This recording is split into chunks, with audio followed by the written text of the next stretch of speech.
have the right to remain silent.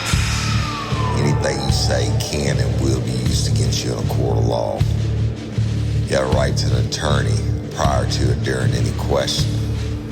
If you can't afford one, the court will appoint one for you. Do you understand your rights? When the wolf is at your door, your running's over, that's for sure.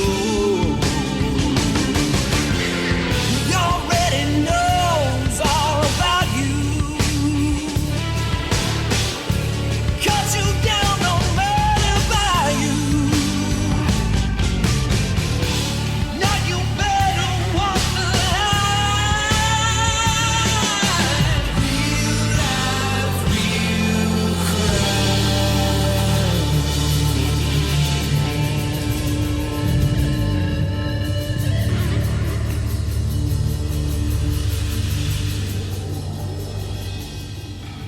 real Warning.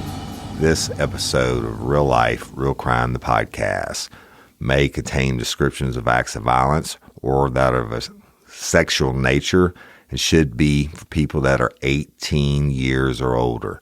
Heed my warning, people. I do not get the facts of these cases off of the internet or from some television show. The facts I'm retelling you were presented to me by the victims of the crimes or the perpetrators who committed the crimes against the victims. My descriptions of the crime scenes, what I saw with my own two eyes. If you're going to get offended, please turn this podcast off now. Thank you. Hey everybody, it's Woody Overton, your host, Real Life, Real Crime. Today, I need to put this insert before this episode to explain some things on Justice for Kim Womack's story, so you have the timeline straight, because we did it in a reverse order. So let me explain to you what I'm talking about. One, on the last week's episode, you heard Kim Womack on a recorded phone conversation with the sheriff for Pointe Coupee Parish. On this week's episode, you're going to hear Kim Womack on a recorded call with the detective handling her mama's case and what he has to say, okay? But what we should have done is play those in reverse order. You should have heard what actually happened was Kim Womack called for Sheriff Thibodeau and couldn't get him. She left him a voicemail.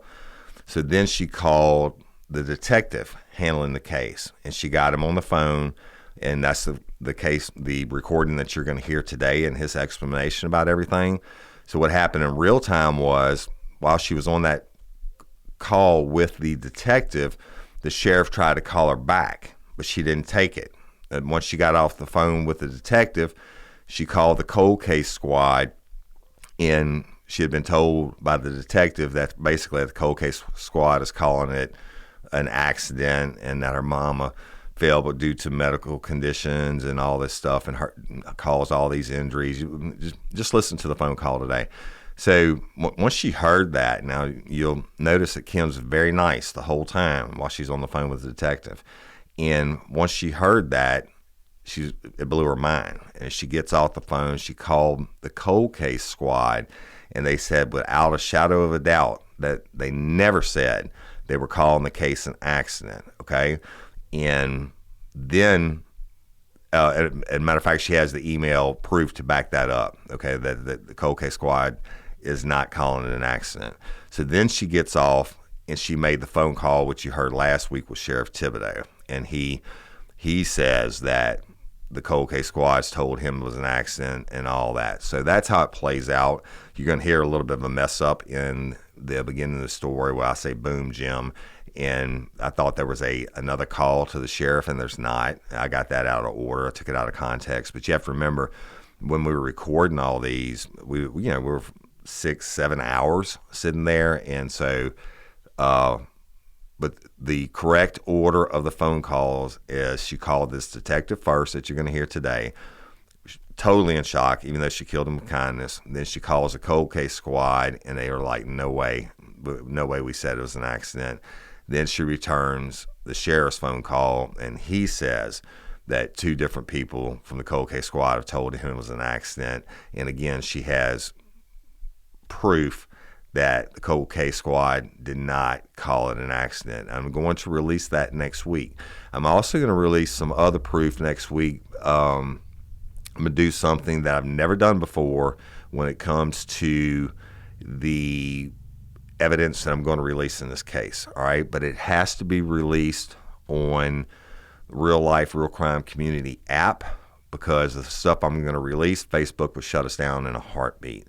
And I would never release anything traumatic for the family, et cetera. And this evidence that I'm going to release, I'm going to release whatever I handpick, and we'll redact anything that's of a sexual nature, et cetera. But I'm going to release a couple to the public, but through the Real Life Real Crime Community app, and the rest of the stuff that I'm going to put up will be put up for the Patreon of convicts. But when I describe that to you next week, you'll understand why we have to use the app to do it, because anybody else would shut us down. But it's very important that you get to see, after listening to what the sheriff said, after listening to what the detective said, I want you to be able to see the evidence yourself. So that's it. I hope you enjoyed today's episode. I apologize about the mix-up, but hey, you know what? Raw and unscripted, baby. Stuff happens. So without further ado, here is Justice for Kim Womack, Part 4. Hello, everybody, and welcome to this episode of Real Life, Real Crime, the podcast. And as always, I'm your host, Woody Overton. Today, we're continuing the series, hashtag Justice for Kimberly Womack. And I'm still with Miss Catherine Simpson, Kimberly's daughter, and Miss Frida Mick, Kimberly's sister. And I want to say this, y'all. I meant to say it on the very first episode. I was thinking about it at 3 o'clock last night. Just want to do my best work. I'm sorry. I'm sorry that your mama was murdered. Okay? I'm sorry Kimberly was murdered. And y'all are part of a club that nobody wants to be a part of, which is nobody wants to be a part of the murder club, having a family member murdered, but you're a part of even a more exclusive club than that, which is having a family member murdered and not getting justice for them. And that's why this series is named hashtag Justice for Kimberly Womack. And I'm so sorry that you've had to go through this. And I just hope and pray that when we get done, we can get you some type of, there's never any really satisfaction or closure, but get you something. So y'all, you just heard on the last episode, the recorded phone call of the sheriff of Pointe Coupee Parish stating that Kimberly Womack's death is now an accident. This is after the autopsy reports and everything else. After the cold case squad has been brought in, they've had Zoom meetings on it, how they're working the case, etc. And the sheriff says, and Catherine, you correct me if I'm wrong at any point, the sheriff says that the cold case squad has agreed that it's an accident. Mm-hmm. Yes. And you contacted the cold case squad and you have emails verifying this, and they say what? They said, we never said anything close to that. We are not done with our investigation. We have not concluded accident, nor have we concluded anything else for that matter. They said we never told them that, and we clearly need to clear up the discrepancies and misinformation that he gave you. Right. So before we get into what I want to play today, which is the recorded phone call you have with the detective, after you get the emails from the cold case squad where they say, not true, you talk to the sheriff again. And didn't you told me something to the fact that the sheriff's like, who are these people and why are they calling me? Tell me about that. So it was Sergeant Lambert that I spoke to first. And after I got off the phone with him, I called the cold case team. And I'm glad I did, because that was when they told me, no, that's not true. It's not even close to true. We have not made a conclusion. We're not done. That was part of it, was Sergeant Lambert had told me they concluded accident and they're done. And they said no. So they calmed me down a great deal and made me feel much better. And at that point, after I got off the phone with them, Sergeant Thibodeau returned my initial phone call. I had tried to call him first. Sergeant Thibodeau? I'm sorry, Sheriff Thibodeau, right. Yes. He returned my phone call, and I was a little nervous to talk to him because I am just beginning to realize that, back in 2008, I was caught between the police saying accident and the coroner saying homicide. And now here I am in 2022, caught between the police saying cold case team said accident and cold case team saying no, he didn't. Same thing all over again. So I was a little nervous to speak to Sheriff Thibodeau. When he first called, I said, I got it all handled. I spoke to Sergeant Lambert. It's all good.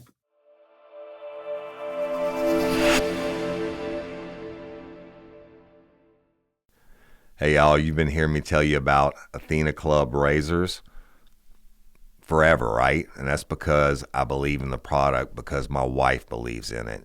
And the razor that she used before, and Athena Club, she's been using them for a couple years now, but the razor she used before, but, dull, quick, and wasn't as well made, and would cut her on her legs and around her ankles and stuff.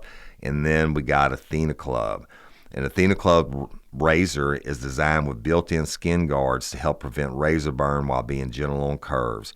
The razor blade is surrounded by a water-activated serum with shea butter and hyaluronic acid, which is the holy grail for skincare. The best part is the razor kit is only $9 and comes with 2 blade heads and a magnetic hook for the shower storage and your choice of handle color. And the razor has 6 color options, but they also have black and white razors, which I've never seen before from other brands. And as I've told you in the past, Cindy likes the sky blue, and it hangs in the shower. Plus, you'll never have to worry about running out of refills or being stuck with dull, overused razors.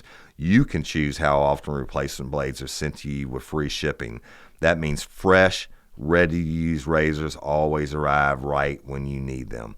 Also, you have to try their Cloud Shave Foam. Cindy hadn't used shave foam in forever, and you've heard me talk about it before, but I'm telling you, she said it makes the shaving experience smoother. That Cloud Shave Foam is love for her legs, and that Athena Club razor is priceless. And, hey, y'all, when the order arrives at the door, and I know my wife's going to have a smile on her face. Show you skin you care with the Athena Club razor kit. Sign up today and you'll get 20% off your first order. Just go to athenaclub.com and use promo code RLRC. That's ATHENACLUB.com with promo code RLRC for 20% off. You will be glad that you did.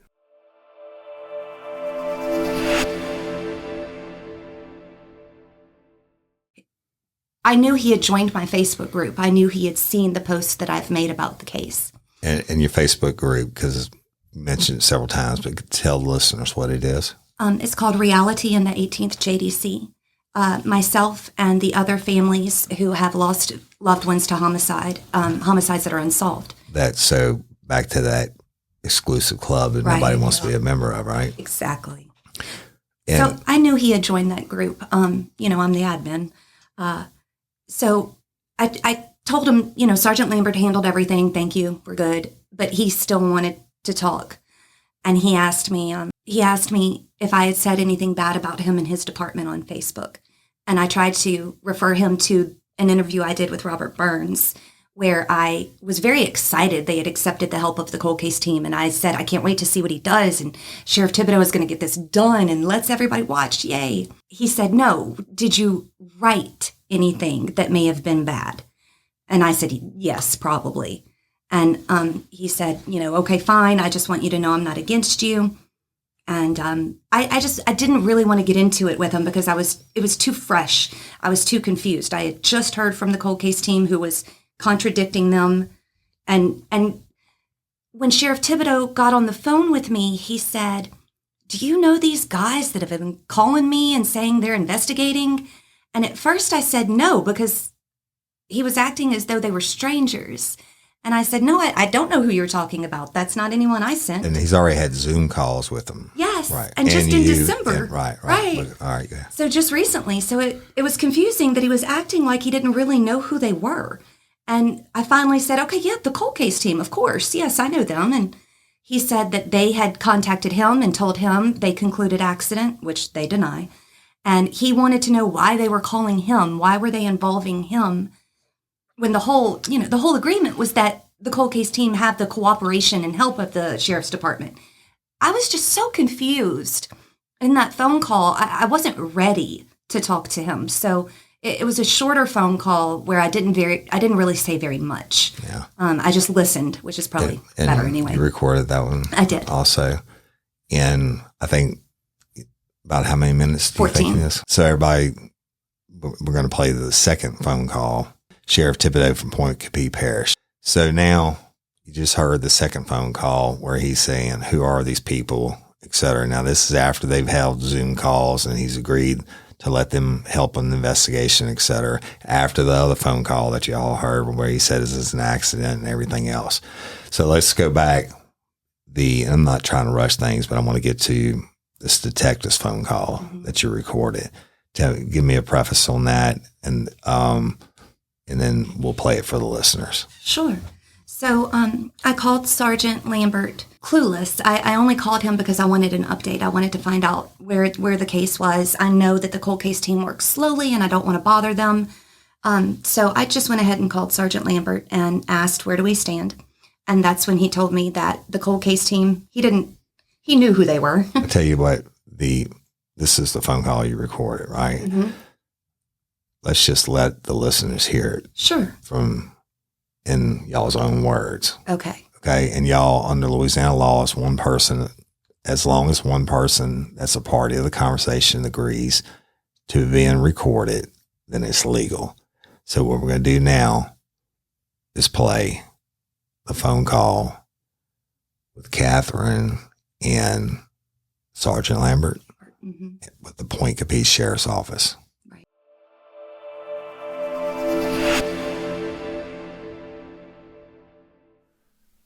Hey, y'all. As I grew real life, real crime into the business that it is today, I actually had to get business checking. And I went through a different couple banks, and finally I was blessed enough to find out about Novo. Novo checking, fortune favors the bold, the strong, and the brave. For your business to break out of anything holding you back, you need business checking as brave as you are, and that, y'all, is Novo Business Checking. Novo is powerfully simple business checking, and unlike the traditional banking model, Novo has no minimum balances, no transactions limits, and no hidden fees.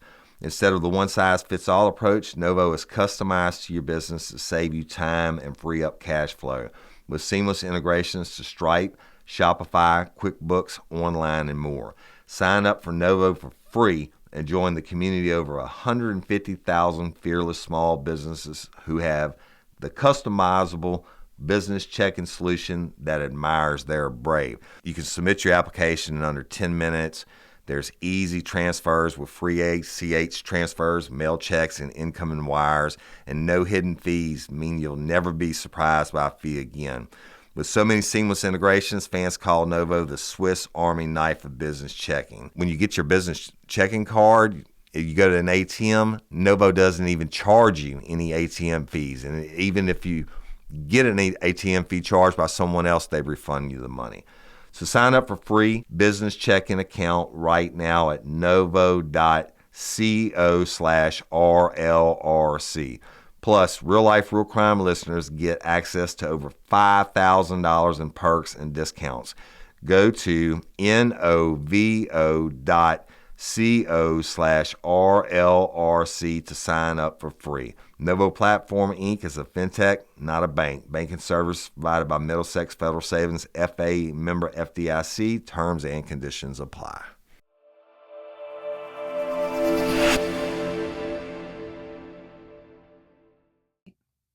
CID Sergeant Lambert. Hi, Sergeant Lambert. This is Catherine Simpson. I think I just missed your call. Hey, sure did. How you doing, Miss Simpson? I'm doing well. How are you doing? I'm good. I just read an email and I actually heard a voicemail from you. So Oh, just calling to touch base with you. Good. Okay, good. I got worried after I left a couple voicemails and didn't hear back. I got worried. So I'm glad to hear you didn't hear it. Oh, no. Okay, No. so Yeah, I just heard it. wonderful. Okay, I get nervous. So I just wanted to touch base with you, and I just have a couple questions, like I said, about the DNA test results. Do you have a minute? Yeah, sure. I saw where they said they wanted an extra sample from Lorraine Browning, and I wanted to know what that was about or why, or I remember who she is, and so I was just wondering why is that they want another sample? What does that mean? So basically, with DNA, if someone's DNA is in the system for whatever reason, they were arrested for a felony or whatever, right? If we're doing an investigation and they scan a whatever it is, a cup that was left on the scene, right, for DNA. If your DNA hits that's in the system, it's going to say, hey, we think it's this person. But then you need to go get you need to go get a sample directly from that individual so they can compare that with what was taken from the cup so they can say, okay, we know it is this person. Okay. Yeah, so that's kind of what that is. Now, what happened in your mom's case is under her fingernails, they found two DNA samples. One belonged to her and another belonged to, I believe, the woman who you just mentioned. What happened was, during your mother's autopsy, the lady who DNA popped up was a worker at the coroner's office. And the officers and deputies say, hey, we want her fingernails, but they didn't have any fingernail clippers. So the lady said, well, I have some, and gave them her personal fingernail clippers. So that's how her DNA got under your mom's fingernails also. And that's Cheryl Jackson. I think I remember being told that, and her name was Cheryl Jackson. That's the other lady name. The other lady whose DNA was under your mom's fingernails also. Okay, good. So we have an explanation for that. They went through that and they still had to go get her sample and all, but they were able to explain why hers was, Good. They threw for a loop at the time when they found out, wait, you work here in this, but I bet. So yeah, that's what's going on with that. Okay, good. Right. So, will we get another sample from Lorraine to match then? Is that what would happen next? So usually that is what happens. But is Lorraine? I'm not exactly looking at. Is this the woman whose DNA was under the fingernails? Yes, there's two. The one was the Cheryl Jackson, the lab tech, and then they requested an additional sample from Lorraine Browning, who was one of my mom's neighbors. Okay, did they request that for the fingernails, or were they just requesting that for something separately? It was on. I'll forward you the email. It was like on a little square, and it said DNA results, and it listed Cheryl Jackson, but all it said was an additional sample from Lorraine Browning is needed. It didn't really say much else. Oh, okay. I do know that they went out and they collected a lot of samples of DNA from any female who they thought your mom may have knew or have crossed paths and had issues with. So I'm not sure exactly what happened with that sample. I'm not sure if that sample wasn't a good sample or what, but I do know the only one that kind of came, or from what I've seen in the case, the only one that kind of came back with a hit that they really needed a sample back from was the lady whose DNA was under the fingerprints. Under the fingernail clippings. Now, I'm not sure, but you can forward the email, but I'm not sure if this was just they didn't get enough of a sample and then her name was attached to it so they knew who to go get it from or what. But I didn't see anything. Go ahead. I'm sorry. Yeah, it was difficult to discern what they meant by asking But the name caught me because I knew who it was, it caught my attention. Okay. So that answers that. I'll forward you that information so that you know what I'm talking about, and maybe you'll be able to, after you look at it, you'll know what they mean. Right. And then let's see. I think. Oh, I wanted to let you know. I don't know where you stand as far as the investigation goes, but I found out. I've always felt as though the landlords had knowledge of the crime that they didn't quite share. And I did find out that Mark Jarrow and Laura Jarrow are, I don't know if they're officially divorced, but they're at least separated on the way to a divorce. And Mark Jarrow is living with his mom, and my mom used to sit with his mom. She's elderly or infirm or something. So it seems to me as though Mark Jarrow and his mom would be good sources of information. I don't want to approach them because then it's not admissible. So I thought I'd just pass that along to you. I got you. I do know that Mark was interviewed, and I know for sure his wife's whole everything that she did was kind of sketchy, to say the least. To say the least. In the investigation, with him as well, and I tell you, it's nothing. It's not much to say to get him to talk. I can get him to come in and see if he'll say anything. That's no problem. Oh, I believe that he would. To the right person, I believe that he would. And I will never forget when I passed by there and Laura was already outside and she kind of shouted for him to come out and meet me, and he wouldn't do it, but he passed by the open door, and I'll never forget the look on his face. He was torn up. He was upset. He was sad. It was guilt in his eyes. I'll never forget that. So I feel like he may be a good weak link. Okay. Go ahead. Is there anything else that that's happened recently, maybe that you could update me on?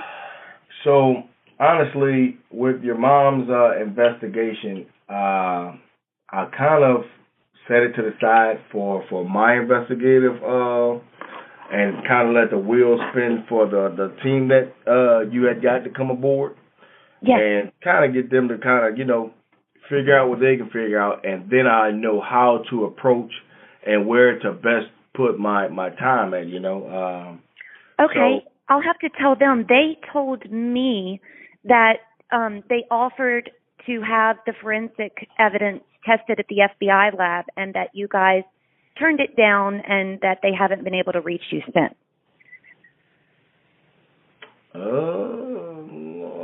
No.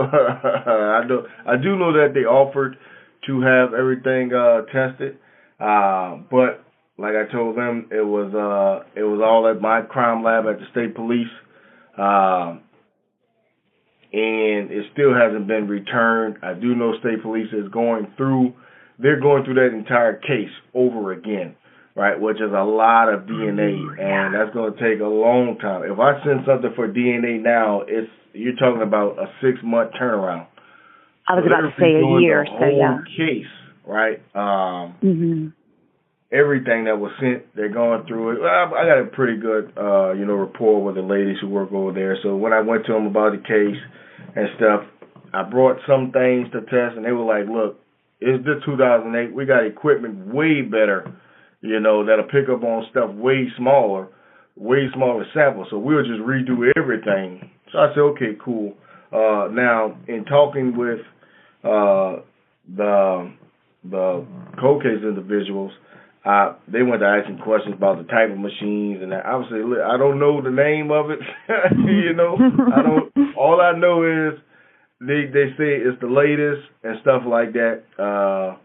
And they were, well, we got these machines. And I said, again, I don't know. All I know is they say they have the latest that came out.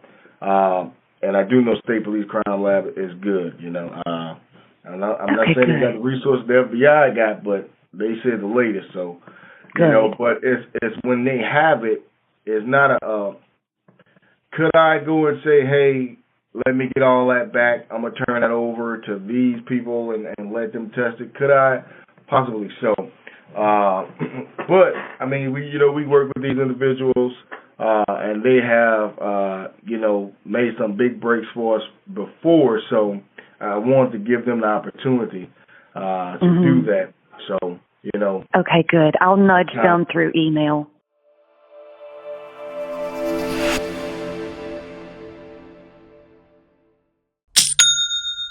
Ooh-wee, y'all. You heard that sound? That's money in the bank from me.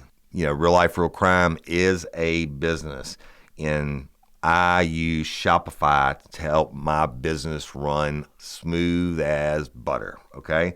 Shopify gives entrepreneurs the resources once reserved for big businesses so upstarts, startups, and established businesses alike can sell everywhere, synchronize online and in-person sales, and effortlessly stay informed.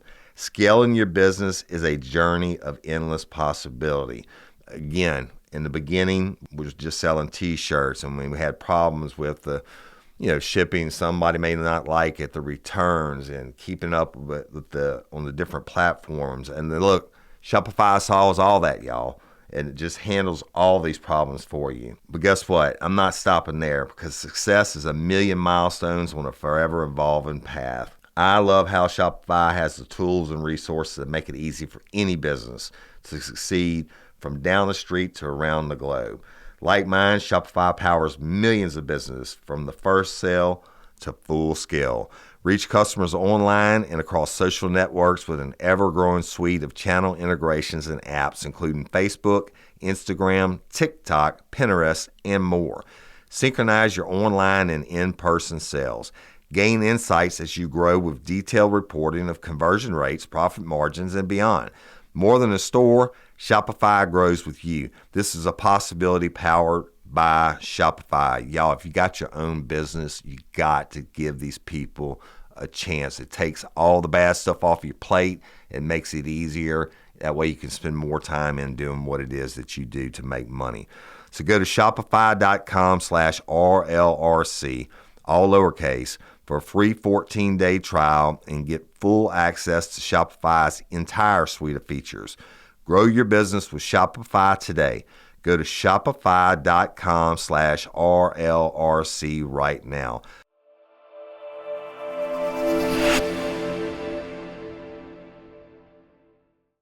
Yeah, so that's kind of what's going on. But last I talked with them, I want to say December, there was a meeting between myself, them, and the sheriff. I forgot about that. They did tell me that they were waiting on some report in November, December, and I forgot all about that. Yes. So I'm not sure. I do know that they wanted to get with you, and I think they wanted to do one kind of big broad meeting with you, the sheriff, and then I sit in also, and the team, of course, and kind of give you. So they gave us their findings, shall I say, for what they did, and we're kind of going to, step back and leave it at that, because they didn't have enough to discern it either which way or the other, right? Right. That, being there as though we're working from 2008, some stuff that probably should have got collected didn't, and that's not throwing shadow on anyone, just sure. I guess just learning, so it's really not much to go off. But I will say I brought in a lot of people and experts to look at some stuff for this case. I think I informed you with most of them, and still kind of got, the results that they got. So give me 1 second. Yes. Sure. Yes, hello? Yes, I'm here. I apologize about that. That's so okay. I do know that, so I had a blood pattern analyst look at it, at the photos, which is kind of all we have to go off of. Right. And they came up with their findings. and they didn't want to give a definite until a pathologist got a chance to look over the pictures and kind of give one way or the other, or someone with I guess a more extensive medical background than they. But they did say that, and I believe I told you this, that from what they can tell, it did not appear that your mom was injured or battered or anything in that location. So if something was to have happened, it would have happened somewhere else, and then she would have been brought to that location. However, given her extensive medical background and stuff they had seen in their career, it was more probable that the bruises and stuff were self-inflicted, and due to her medical conditions, the injuries she sustained ultimately led to her passing in that residence. But they said, I'm gonna hold it.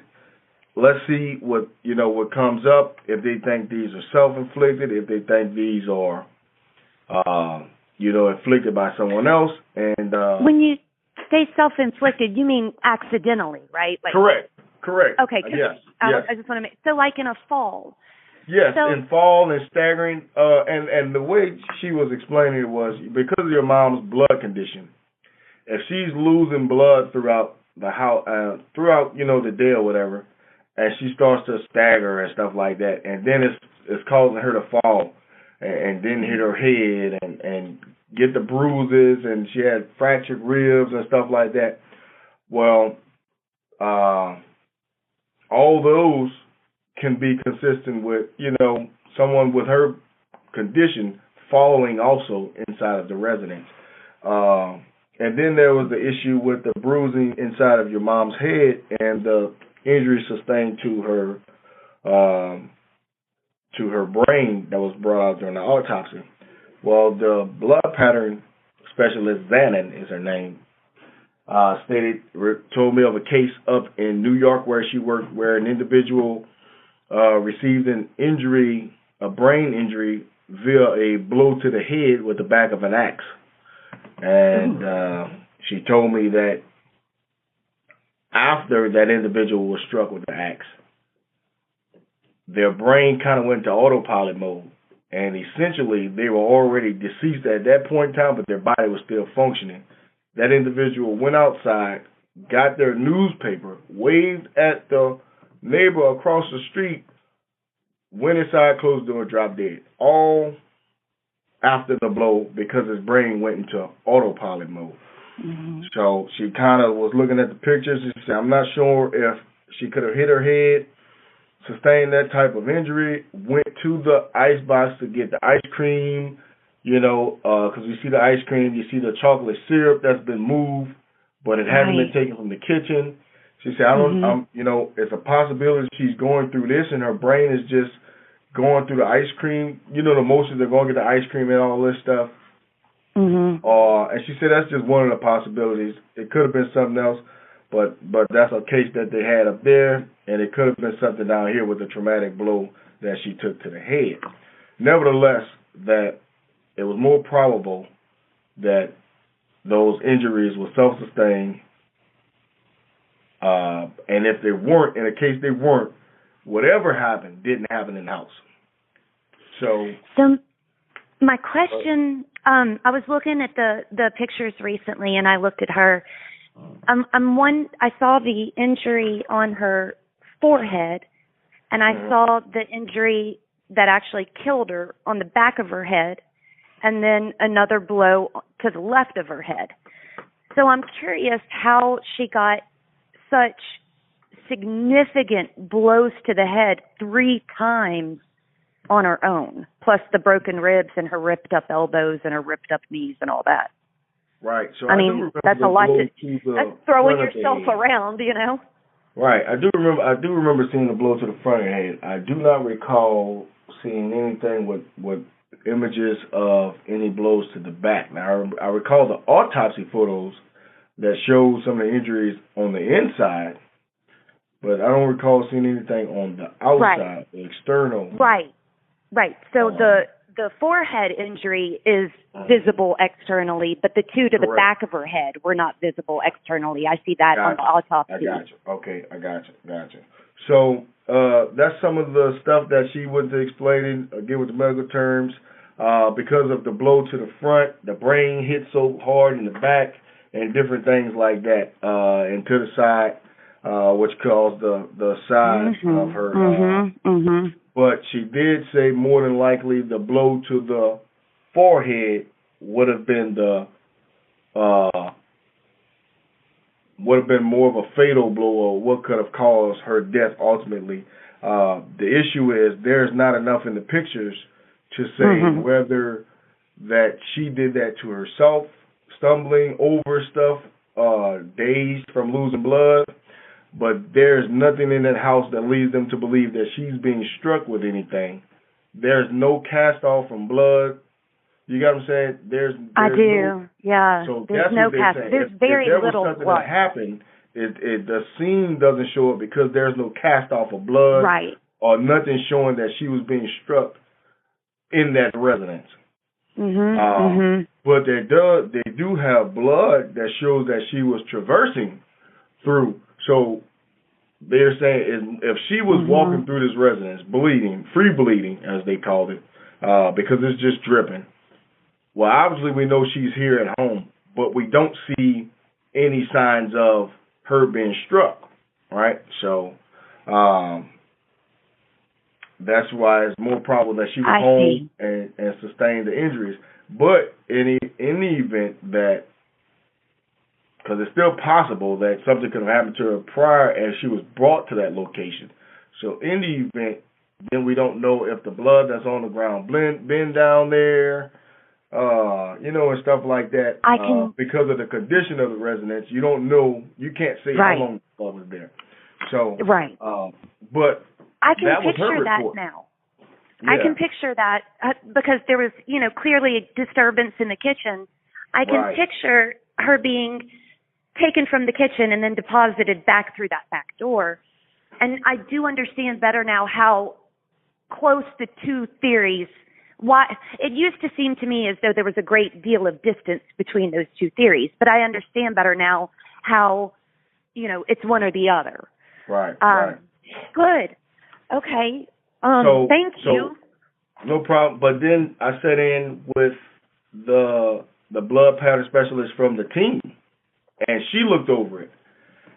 And I don't know if I can't tell you if these two women ever met, but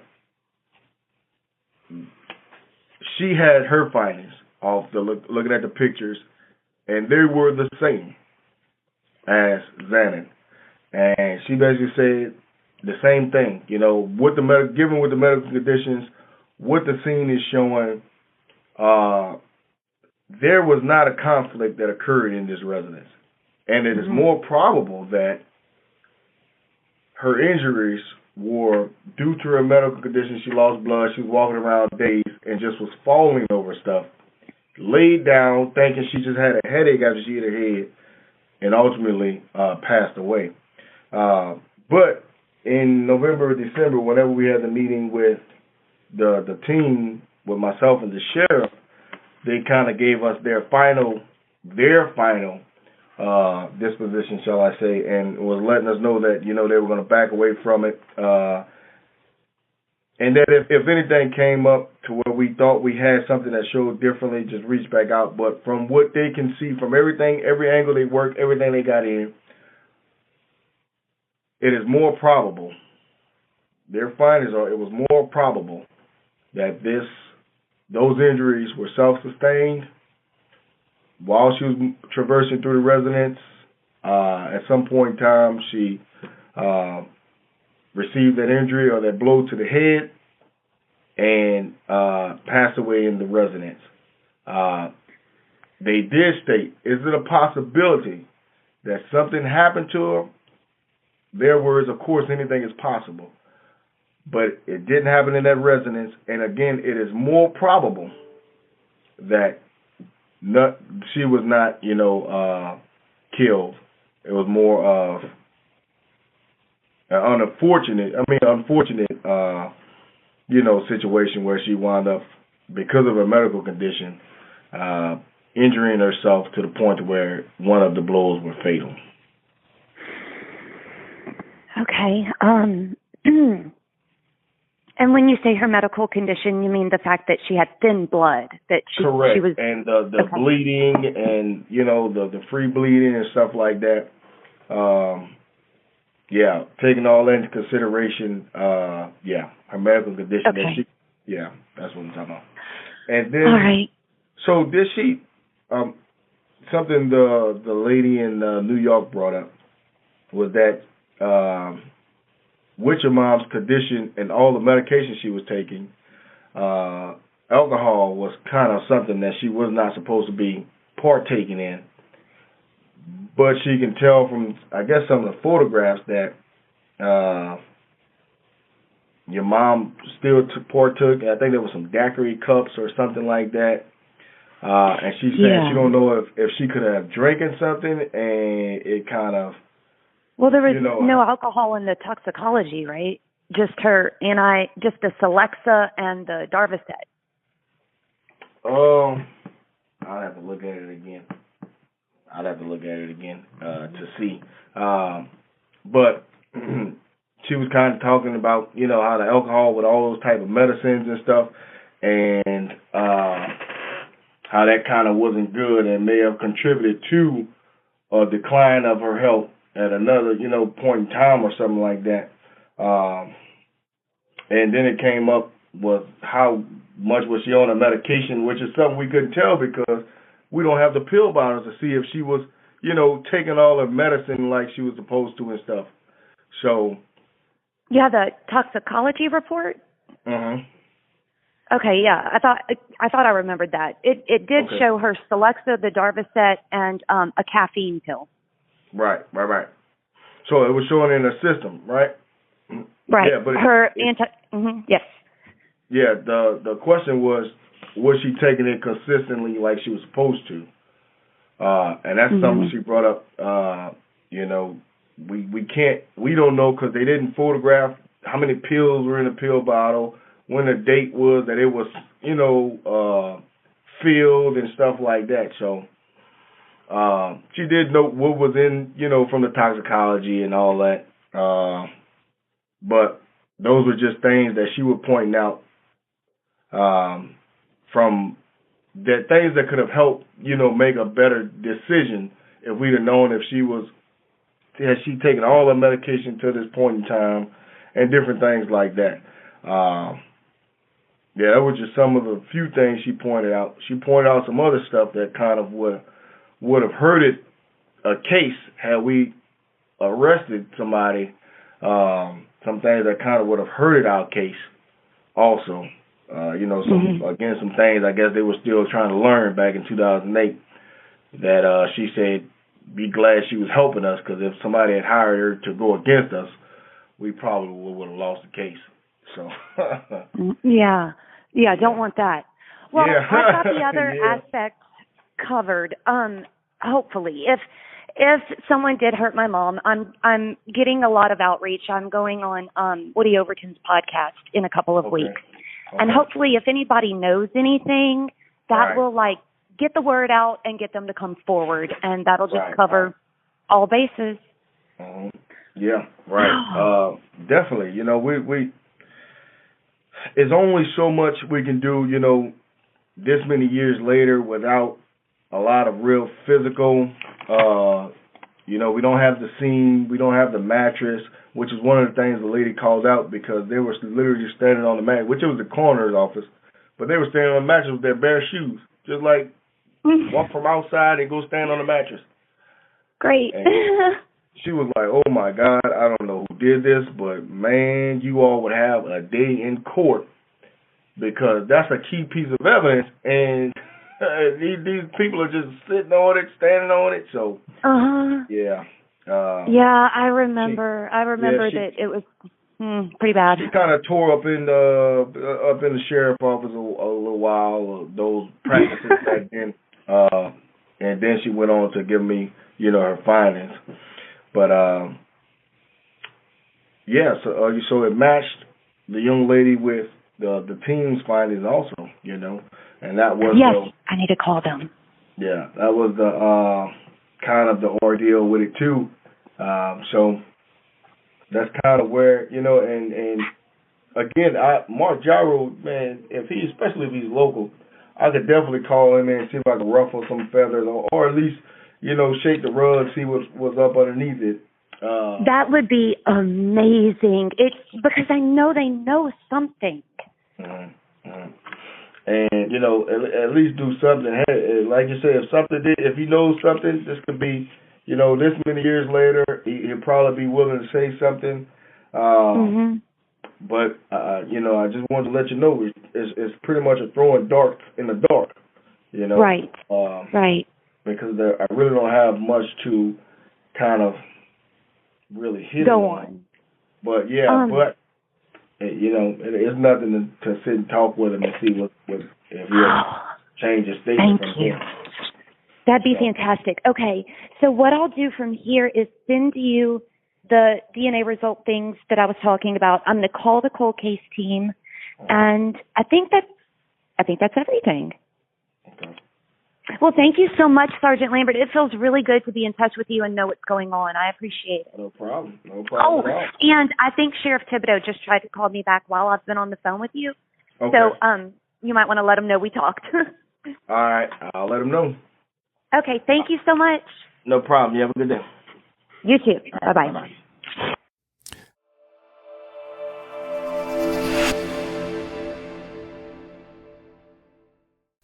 Hey, y'all, winter is supposed to be like hibernation time where you just stay inside and stay warm and curl up and not too busy, right, on your downtime.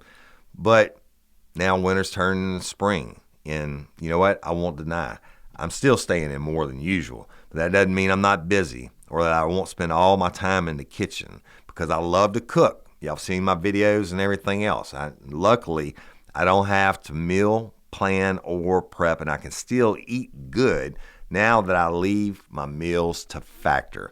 Factor makes it easy for me to eat clean 24/7 with fresh, never frozen, prepared meals that are so delicious you wouldn't believe they're actually good for you. Factor saves me time by delivering chef-crafted meals to my doorstep, eliminating the hassle of grocery shopping and meal prep, not to mention the cleanup, no dishes to wash here. Each Factor meal arrives pre-prepared and ready to eat in 2 minutes. That's even faster than ordering in. Factor tackles the tough stuff so I don't have to. Their registered dietitians and expert chefs work hand in hand to create meals with nutritious ingredients. And with more than 29 meal options each week, I'm never bored. Factor even knows my preferences. They offer vegan and veggie meals, keto meals, low-calorie options, cold-pressed juices, smoothies, energy bites, plant-based bars, extra protein, veggie sides, and more to keep me fueled and focused all day long. Head to go.factor75.com/RLRC120 and use code RLRC120 to get $120 off, y'all. That's code RLRC120 at go.factor75.com/RLRC120 for $120 off. Hey, give them a try. You're going to like it.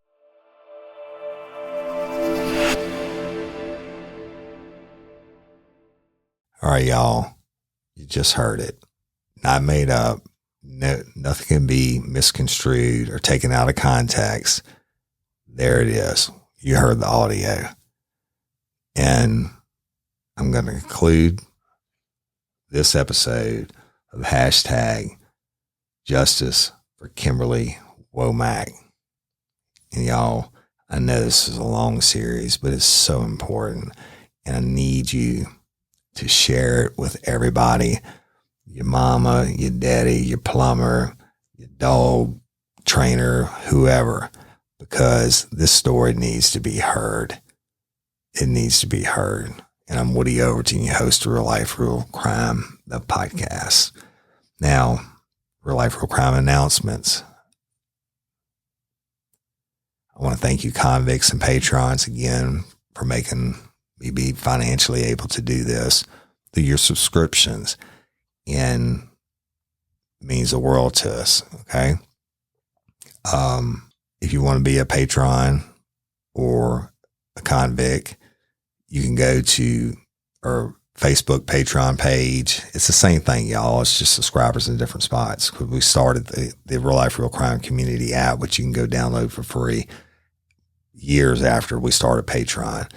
And so you can join in either spot if you want to do that. And there's a lot of benefits, early releases, commercial free, unedited episodes, bonus episodes, et cetera, et cetera.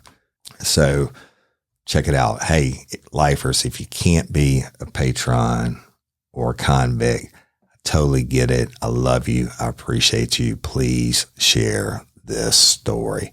We need everybody in the world to know about Kimberly Womack and what happened to her. If you want to watch the video of these interviews, go to YouTube, Real Life, Real Crime Podcast, and subscribe to us. Anytime a new episode or video comes out, you'll get an alert.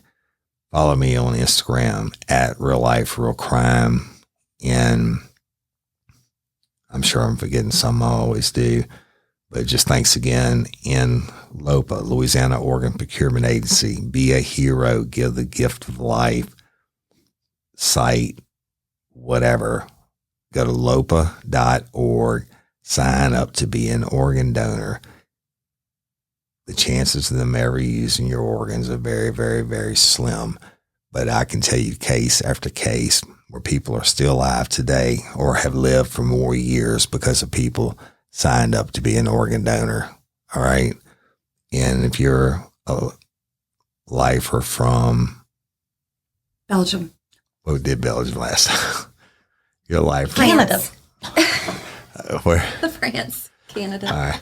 All right. So if you're a lifer from France or Canada and you want to be an organ donor, go to lopa.org. You don't have to be from Louisiana. Sign up and be a hero. And I'm Woody Overton, your host of Real Life, Real Crime, the podcast. Until next time or ever, don't let me catch you down on murder. Bye. Peace.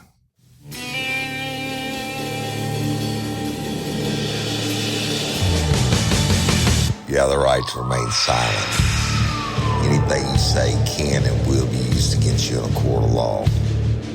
You have a right to an attorney prior to or during any question. If you can't afford one, the court will appoint one for you. Do you understand your rights?